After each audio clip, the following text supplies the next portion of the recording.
Redire ma solidarité avec les Gilets jaunes. Voilà. Et redire que moi, je comprends qu'ils veuillent manifester sur les Champs-Élysées. Je comprends. Parce que, effectivement, c'est le symbole des richesses qu'il y a dans cette société. C'est le symbole, justement, des injustices sociales, des inégalités. Et qu'ils aient envie de dire, nous, on existe dans cette société. On n'a même pas droit. Parce que vous faites l'amalgame, parce que vous considérez, alors que justement, vous avez vu les images comme moi hier. Vous avez parlé de 1500 personnes, vous avez parlé des Black Blocs, vous avez bien fait la différence, et je crois que c'est une réalité, qu'il y avait effectivement des groupes organisés qui venaient là dans ce but-là, qui sont justement pas à confondre avec les Gilets jaunes. Et moi, d'ailleurs, Quand vous discutez, pardonnez-moi, avec les policiers, ils vous disent c'est pas complètement étanche. Oui, les deux non, groupes. mais attendez. Il y a aussi des hybrides. Il y a des Gilets jaunes, Nathalie Arthaud, qui ont posé fièrement devant le Fouquet's brûlé. Écoutez, alors, moi je vais vous dire. Peut-être une dizaine. Écoutez, je ne dis pas que c'est une dizaine. Je dis pas que c'est les 15 000 qui étaient à Paris, bien sûr que non. Je vais vous dire que je fais partie de ceux qui n'ont pas envie de s'apitoyer sur le store du Fouquet's. Ah voilà. bon? Oui. Autant je pense que effectivement, quand ils ont brûlé cette banque et que ça a mis en danger la vie des habitants, je trouve ça très choquant, je trouve ça irresponsable, inconscient. Autant je pense que, y compris un certain nombre de magasins qui vont mettre au chômage technique leurs salariés, ça va poser des problèmes. Aussi, donc, il y a des garçons, il y a des cuisiniers, il y a des plongeurs. Oui, mais le Fouquet's, écoutez, si vous voulez, on parie, mais demain il fonctionne. Parce que la réalité, c'est que ces vitrines, elles vont être très très vite remplacées. Parce que voilà. Donc c'est pas grave.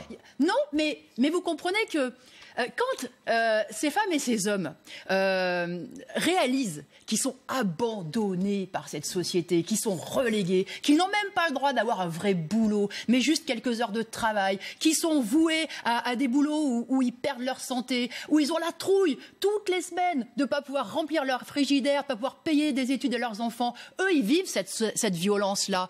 Eux, ils se prennent la société, dans la violence de la société dans la figure tous les jours. Et moi, je peux vous dire qu'il suffit que je prenne le métro pour que je la prenne, cette violence. Parce que le nombre de gens qui font la manche, le nombre de gens qui n'arrivent pas à vivre dans cette société. Donc, moi, je comprends qu'un certain nombre, relativisent et se disent, ça, finalement, c'est de la casse matérielle comparé à ce qu'on nous fait subir, à nous, petites gens, salariés, chômeurs, c'est pas grand-chose. Et s'il faut les secouer comme ça, c'est ça le raisonnement qu'il y a. Alors, moi, je voulais juste dire que je partage pas du tout ces moyens d'action. Je pense que c'est contre-productif. Mais bien sûr, oui. Heureusement, qu'est-ce que ce serait Oui, d'accord. Ouais. Mais encore une fois, moi je pense que la vraie violence, en réalité, elle n'est pas là. Et si on ne mesure pas ça, si on ne mesure pas que cet ordre républicain que tout le monde vante, etc., c'est aussi tout ce qui est subi par des millions de femmes et d'hommes, en réalité, on ne trouvera pas de solution. C'est un peu contradictoire. En commençant votre phrase, vous avez dit, je la comprends, cette violence. Puis après, vous nous dites, non, finalement, non. Non, je comprends la réaction d'un certain nombre de gilets jaunes qui... Je comprends la réaction d'un certain nombre de gilets jaunes. Qui relativise. Ça, c'est un store brûlé. Et moi, quand on me laisse de côté, quand on me vire, quand toute ma vie elle est par terre, quand mes gosses ils ont même pas j'ai même pas de quoi leur payer des études alors qu'on nous explique que tout est dans les études, etc. Et moi, qu'est-ce qu'on me fait subir ? Mais ces questions-là, c'est la question de millions de femmes et d'hommes. C'est la question d'une jeunesse qui est révoltée par cette société. Écoutez, faut pas en être surpris de tout ça. Écoutez ces gilets jaunes qui ont pas l'air, en tout cas, d'être des casseurs au Fouquet's hier après-midi. Le grave, c'est que justement, là, on est en train de discuter des agissements de groupuscules, alors peut-être 1000, qui avaient finalement 10 fois plus de manifestants gilets jaunes dans la rue, qu'il y avait ces manifestations sur le climat, cette contestation aussi qui se développe sur le climat, et au bout du compte, on ne fait que parler là depuis 24 heures de cette fraction, de ces groupuscules. Écoutez, oui, mais bien sûr, on peut se poser la question, ces images sont choquantes, c'est le but des Black Blocs de façon spectaculaire, c'est une façon pour eux de s'exprimer, que je trouve, encore une fois, stérile, contre-productive. Je l'ai dit, je pense que ça peut servir sur un certain plan au gouvernement. Et puis, finalement, tous les médias, foncent dedans, parce que je crois qu'il y a quand même aussi quelque chose, c'est que là, finalement, les quartiers bourgeois ont été quand même attaqués quelque part, enfin ont été défigurés, enfin bon. Et là, effectivement, il faudrait que toute la société soit consternée, soit choquée, soit révoltée, etc. Et là, c'est pas les quartiers. Il y a des petits commerces aussi. Mais il y a des petits commerces. Écoutez, bien sûr. Oui, alors mais on s'appuie toujours sur les petits commerces. Manifestations. Peu importe. Non, parce qu'en réalité, moi, ce que je trouve frappant, c'est finalement l'instrumentalisation politique et médiatique qui est faite. Et je rêverais d'émissions spéciales pour suivre la vie des Whirlpool qui ont été licenciés là parce que l'usine a fermé, la vie des Goodyear. Je rêverais qu'on suive la vie de ces vendeuses, de Sephora, de Longchamp, etc. Regardez, je rêverais que les vendeuses de Zara qui sont licenciées en licenciement économique. Mais Zara a brûlé sur les Champs-Élysées. Nathalie Arthaud, c'est pas Bulgarie, Zara. Mais moi je rêverais qu'on les interroge. Je rêverais qu'on les interroge sur leur vie quotidienne, sur leur sort quotidien, et qu'on mesure. Et on est tout à fait d'accord. Et qu'on mesure, mais c'est pas vrai. Et qu'on mesure ce qu'est notre société. Comment elle est traversée par des injustices qui sont insoutenables. Brûler Zara va donner je ne justifie pas à la situation. Vous avez bien compris. Je ne le justifie pas. Mais moi, je comprends. Il faut à un moment donné, il y a une telle exaspération que cette femme gilet jaune dise, puisqu'on a eu les interviews qui m'ont touchée. Vous voyez, moi, je me suis reconnue dans la parole de ces gilets jaunes et de cette femme qui a dit finalement, je suis rentrée pour la première fois de ma vie et peut-être de la dernière fois de ma vie au Phuket, j'ai pris ça, etc.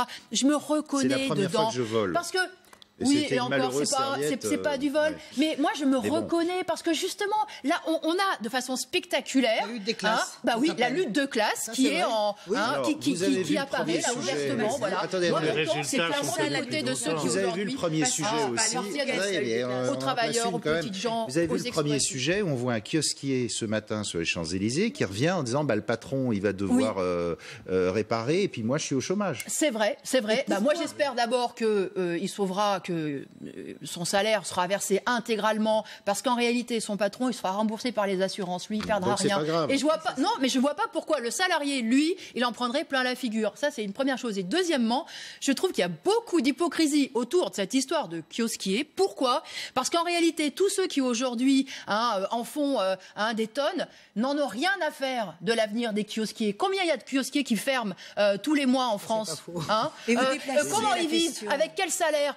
Là maintenant, puisqu'on peut l'utiliser contre les gilets jaunes, puisqu'on peut l'utiliser contre les gens qui revendiquent légitimement, allons-y. Alors voilà, c'est toute cette hypocrisie, moi là, mais je dois avouer, qui m'écœure. Vous déplacez toujours un peu les questions.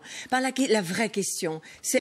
Moi, je suis absolument pas d'accord avec vous. Vous démarrez en disant ceux qui sont venus manifester sont venus pour... Non, pas du tout. Ils sont venus parce que ça fait effectivement bientôt 4 mois qu'ils attendent des réponses. Des réponses à des problèmes ô combien légitimes. Parce qu'on a un gouvernement qui nous explique qu'il faut que le travail paye, par exemple. Mais le travail ne paye pas. Voilà, tout simplement. Il y a des millions de femmes et d'hommes. Mais ça, c'est pas le gouvernement, c'est le patronat à la limite.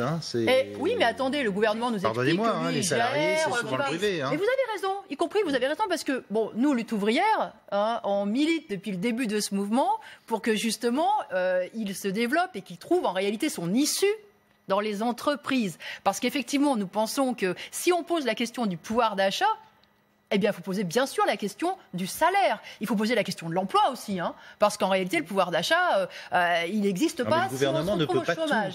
Donc effectivement, oui, mais le gouvernement se vante d'être un gouvernement qui va faire que le travail paye, voyez-vous. La réalité, c'est qu'aujourd'hui, le SMIC ne permet pas de vivre. Et même avec les 100 € de prime d'activité qui nous prend d'ailleurs dans une poche, parce que ça, c'est un micmac incroyable, on n'arrive pas à vivre. Des gens qui s'engagent, qui investissent leur vie dans les entreprises, ils vivent avec la trouille au ventre, la trouille qui a un accident de parcours, que leur voiture soit cassée, qu'ils aient un accident de santé. Et c'est le lot général de la classe Nathalie ouvrière. Arthaud, je pense qu'il y a une majorité de gens qui sont d'accord avec vous quand vous dites ça. Oui, mais justement, donc en fait, en réalité, ceux qui ne veulent pas lâcher, ce sont ceux qui sont qui ont manifesté. Et moi, j'en ai entendu hier dire, mais tant qu'on n'a pas de réponse là-dessus, on continuera. Et moi, je leur dis, mais ils ont raison. Bruno Gollnisch, s'ils s'arrêtent, s'ils se taisent, eh bien, voilà, les choses vont continuer. Il faut maintenir la pression. Parce qu'il n'y aura rien à l'issue du grand débat. Tout est une question, bien sûr, de rapport de force et de pression à exercer sur Macron et sur le grand patronat. Là-dessus, c'est évident. Calligraphié, mais qui n'empêchait pas les barbares d'arriver. Voilà. Nathalie Arthaud. Moi, honnêtement, quand j'ai découvert, j'avais pas vraiment suivi l'agenda d'Emmanuel Macron, donc quand j'ai découvert qu'il était au ski, j'avoue que... Il n'a pas le droit d'aller au ski. J'ai vraiment cru à une blague. Non, mais j'ai vraiment cru à une blague parce que vendredi, il y a eu quand même des manifestations massives avec des lycéens et des collégiens dans la rue qui, y compris, interpellaient le gouvernement. Et ce qui le mettait en cause, justement. Le lendemain, il y avait effectivement ces dates importantes qui, encore une fois, interpellent le gouvernement. Alors, effectivement, moi, j'ai l'impression qu'il est complètement déconnecté. Sur l'urgence de la situation, clairement... Il n'a pas l'air du tout de mesurer l'urgence de la situation, c'est une évidence. Moi, ce que je... Mais dans ce cas-là, il ne prend jamais un jour de congé. Parce que attendez. Et juste, je veux terminer sur l'urgence. C'est que, justement, y compris ce grand débat, parce qu'il a quand même une stratégie, en réalité, c'est le pourrissement de ce mouvement des Gilets jaunes. Sa stratégie du grand débat, qui n'en finit pas, qu'il a transformé d'ailleurs en grand show présidentiel. On était censé débattre, et en réalité, il a fait sa campagne, et c'est une deuxième campagne, parce que maintenant, les hommes politiques s'usent tellement vite au pouvoir qu'ils ont besoin, finalement, de relancer leur campagne présidentielle, finalement. Tellement la situation est dure, tellement c'est la crise, ils s'en sortent pas. Et c'est ça, la réalité. Maintenant, on ne lui laisse pas 2 ans avant de demander des comptes. Je pense qu'il risque de ne pas finir son quinquennat, absolument. Parce que, vous réclamez de nouvelles élections. Non, moi, je pense que, justement... Parce que la France insoumise, par exemple, le réclame. Moi, je pense beaucoup de mal à de la politique des élections de Macron. Ça, on avait compris. Beaucoup de mal de sa politique anti-ouvrière. Mais je pense effectivement que le problème, il le dépasse. C'est le problème d'un système qui est en crise. C'est un problème d'un chômage de masse qu'on ne résorbera pas de nouvelles si on ne s'en prend pas à la rapacité des capitalistes. Donc moi, je pense que ça le dépasse tout ça. Mais c'est quand même pour faire un geste. Par exemple, vous savez, le rétablissement de l'ISF, ce geste qu'attendent les Gilets jaunes. Il a dit non. Il a dit non. Alors, il a été très rapide pour le supprimer, cet impôt. Enfin, pour le rétablir. Le couper en deux, parce que l'ISF immobilier existe. Il n'y a rien. Donc, on est dans cette situation-là, où effectivement, il y a une pression de la société pour que ça change, avec un gouvernement qui est Bruno Fuchs. Je comprends votre position, c'est un discours que vous avez depuis... Je dois vous dire que, en fait, je suis lasse, je suis écœurée de... J'ai l'impression vraiment que là, tout est fait pour qu'on soit conditionné. Vous voyez, c'est sûr que les images, c'est spectaculaire. On ne voit pas ça tous les jours. Voilà, il y a une vitrine, on prend 3 sweatshirts, etc. Et tout de suite, c'est la catastrophe du siècle. Le gouvernement va s'organiser en urgence. Il faut tirer sur ceux qui... Non mais on est où là? Non, mais on n'est pas d'accord. Franchement, avec ça, Nathalie Arthaud. Non mais franchement, c'est vraiment, ça devient du. Bon, moi préférez que le gosse grille. C'est vraiment que le gosse grille. C'est vraiment l'ordre. Il faut maintenir l'ordre. Attention, la propriété privée, quand elle est mise en cause dans ces quartiers-là, quand c'est la propriété privée sur les Champs-Élysées, là c'est la catastrophe. Mais encore une fois, moi il faut quand même réaliser que quand il y a des femmes et des hommes qui perdent tout en perdant leur boulot, dont la vie elle est foutue par terre, je peux vous dire qu'il n'y a jamais cette mobilisation, il n'y a jamais cette dramaturgie. Tout le monde est d'accord, mais l'un n'est pas réductible de l'autre. Mais si, parce que c'est le lot quotidien dans notre société. C'est que finalement, vous savez, hier, j'ai vu un reportage qui m'a touchée. Il s'agissait de les sinistrés de l'Aube. Vous savez qu'il y a eu donc une inondation majeure, 15 morts. Eh bien, la moitié des sinistrés ne sont pas indemnisés. Et sont livrés à eux-mêmes, non plus de chez eux. Et là, vous vous éloignez du sujet. On parle de dégâts, de gilets jaunes sur les Champs-Élysées. Parce que ce que je suis en train de dire, c'est que ça fait 5 mois, des injustices, des catastrophes. Dans la société, il y en a beaucoup. Et là, clairement, on se concentre toujours sur quand il s'agit de dénoncer finalement ceux qui, certains caillassages, et puis on fait monter la sauce. Allez, et puis il faut faire. Vous allez avoir beaucoup de temps. Là-dessus, moi, beaucoup de temps en dernière heure de cette. Vous avez dit un peu ça quand même en début d'émission. Non, je n'ai pas dit ça. Allez-y. J'ai dit que j'ai dit que je comprenais les gilets jaunes que ça choquait. Enfin, qui disait bon bah ok d'accord, le store est brûlé, bon et alors c'est pas non plus nous ce qu'on vit et ce pourquoi on est dans la rue, c'est quand même autre chose et justement on voudrait être entendu. Donc c'est ça que je comprends et encore une fois c'est vrai que le décalage est quand même, enfin je sais pas, peut-être que vous vous en rendez pas compte, mais le décalage est assez extraordinaire pour justement tous ceux qui vivent cette vie dure, où ils se sentent, encore une fois, abandonnés, relégués, avec pas de futur, avec une vie, mais par procuration, parce qu'en réalité, ils voient qu'il y a des richesses, il y a plein de richesses, ils voient ces magasins, ils les voient à la télé, ils voient qu'une robe, pour l'acheter, il faudrait 4 mois de travail, 5 mois de travail, ils voient tout ça, et justement, ils comprennent pas. Alors effectivement, donc c'est tout ça notre société. C'est cette dureté, c'est cette violence qui est vécue et qui parfois se transforme en exaspération, en quelque chose. C'est devenu insupportable, etc., etc. Donc moi c'est ça que et c'est ce que je ressens aussi. Cette société, les injustices de cette société, mais c'est incroyable. Et on doit considérer ça normal.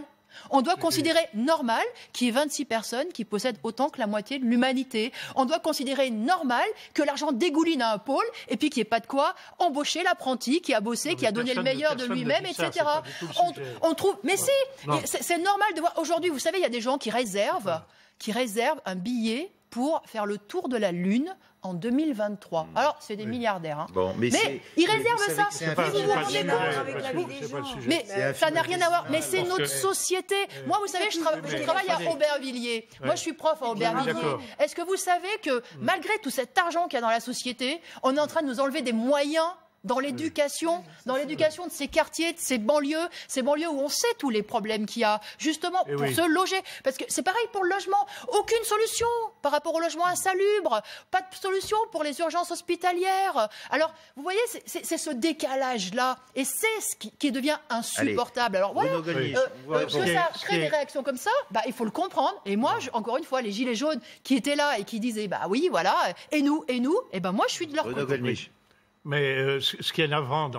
se lèvent pour défendre leurs intérêts, qui essayent de s'organiser, ils sont légitimes à le faire. Et il faut qu'ils le fassent, parce que c'est pas en attendant les choses d'en haut que ça viendra. Et ça, ils l'ont bien compris. C'est ça la réalité de notre société. Il n'y a rien qui vient de ce gouvernement, rien qui vient des plus riches. Eux, c'est après moi le déluge. Je fais mon fric, je fais mon business, et puis même pas donner la possibilité à leurs salariés de donner une vie digne. C'est ça notre société. Alors ceux qui ont compris qu'il fallait qu'ils y aillent, qu'il fallait qu'ils prennent leur sort en main, ils essayent de le faire. On va réécouter, si vous le voulez bien. Les gilets jaunes qui étaient devant. Le mécontentement, il est profond et qu'il va durer, évidemment. Donc là, un certain nombre a peut-être raccroché le gilet en disant attendons de voir, etc. D'autres sentent que le mouvement patine, est un peu dans une impasse, voit pas trop les perspectives. C'est ça, mais le mécontentement, il est là. Et il ne peut que grandir. Aucune des revendications qui sont mises en avant, et elles sont assez claires quand même, et elles ont été assez clairement exprimées depuis le début. C'est aussi d'ailleurs, évidemment, le rétablissement de l'ISF, c'est cette mesure de justice fiscale, mais c'est l'augmentation des petites pensions, des pensions et leur indexation sur les prix, c'est l'augmentation des salaires et leur indexation sur les prix, c'est le fait d'accéder à un logement, c'est le fait de pas être taxé, y compris, c'est cette fameuse taxe carbone qui, encore une fois, a été payée par les plus pauvres. C'est ces taxes, la TVA. Emmanuel Macron, il va pas pouvoir contenter tout le monde. Quand le 15 avril, il va dire j'ai décidé ça, forcément, il y en a tout un tas qui vont dire attendez, ça, nos revendications, c'est pas... Non, mais très clairement, c'est une stratégie pour décourager, pour endormir tout le monde, pour essayer qu'il y ait effectivement une démobilisation. Mais Macron, le gouvernement, n'ira pas dans cette direction-là, parce que tout simplement... Attendez de voir. Non, mais alors, il va faire quelques gestes symboliques, mais tout simplement parce que vous l'avez dit tout à l'heure, il n'y a pas d'argent pour faire ça. On ne peut pas, il y a la compétitivité, c'est impossible d'augmenter les salaires, etc. Vous l'avez dit tout à l'heure, Emmanuel Macron va dire exactement la même chose. Il va nous expliquer qu'il est impossible de toucher à un cheveu de la bourgeoisie, qu'il est impossible de prendre sur ces méga profits, que tout ça, ça va déstabiliser le système. L'augmentation des salaires, c'est le patronat, c'est pas Macron. Et voilà, le SMIC, il peut donner là, le gouvernement, il a cette responsabilité-là, de donner là. Et d'ailleurs, entre parenthèses, vous savez, il y a beaucoup de smicards dans la fonction publique aussi. Alors, c'est pas le SMIC, ça fonctionne par indice, mais c'est pareil. Hein. Toutes les assistantes de maternelles, toutes les... qui travaillent dans les écoles, oui, les auxiliaires de vie. Je trouve. Alors ça, c'est dans les écoles maternelles. Voilà, dans les écoles maternelles, ils sont au SMIC et combien de fonctionnaires sont au SMIC. Donc la réalité, c'est qu'il a des leviers, mais on va entendre dans sa bouche que vous avez dit, c'est pas possible, la compétitivité, etc. C'est un langage qui effectivement justifie toujours qu'une minorité s'en mette plein les poches, que à la fin de l'année, on découvre qu'il y a plus de millionnaires, plus de milliardaires et toujours. C'est les impôts des Français, le budget de l'État. Non, mais justement, pas prendre sur le budget de l'État. Ah bon? Alors, pour les fonctionnaires, je vous parle de profit. Il faut remplir les caisses de l'État avec... Où va-t-on prendre de l'argent? Là où il est. Je suis désolée. Voilà. Dans la poche de ces riches, il y en a en France. Il y en a beaucoup. Ils sont plus riches. Il faut prendre dans ses poches. Et pas dans la poche des pauvres. Pas dans la poche des migrants ou je ne sais quoi qui n'ont rien dans les poches. Dans la poche des plus riches. Non, mais dont certains coûtent quand même très cher. Mais c'est de la blague, tout ça. C'est de la blague. C'est de la blague. La plupart des migrants, c'est des travailleurs. Des travailleurs qui font les tâches les plus dures, les plus pénibles. Et heureusement qu'ils sont là. Mais je suis d'accord. Certains, oui, mais pas tous. D'accord, avec les Gilets jaunes, j'étais très... Moi, ce que j'ai beaucoup apprécié dans ces manifestations, et en particulier celle des jeunes, c'est que précisément, ils s'adressaient au gouvernement et qui mettaient en cause la politique du gouvernement. Parce qu'il y a quand même un petit discours sur l'écologie consistant à dire que nous sommes tous quelque part un peu responsables, une culpabilisation permanente, etc. etc. Alors cette jeunesse, elle s'en est emparée, et c'est vrai qu'y compris, ils essayent de faire leurs petits gestes écolos, mais ils sont bien conscients que ça ne suffira pas et qu'il faut aller chercher du côté des vrais responsables de cette société, que sont le gouvernement et que sont les grands groupes. Et ils disent à juste titre que le gouvernement ne fait rien. Moi, je suis désolée, mais il y a du temps. Moi, je suis frappée de voir la remise sur les routes, l'arrêt du chemin de fer, ce projet incroyable là, du Charles de Gaulle Express, alors qu'il n'y a pas d'argent pour entretenir le RER B. On voit les gares se transformer en centres commerciaux, les aéroports, centres commerciaux. C'est ça le problème. Et de le donner en France, un Français, il produit 4 tonnes de CO2 mais la réalité, par an, un Allemand 8 tonnes et un Chinois 7 tonnes. On a une responsabilité du gouvernement et je pense que moi, ce problème de l'écologie, il faudra mettre sous contrôle ces grands groupes industriels et financiers parce qu'ils en ont que faire de l'écologie. Merci en tout cas d'avoir participé à cette info. Alors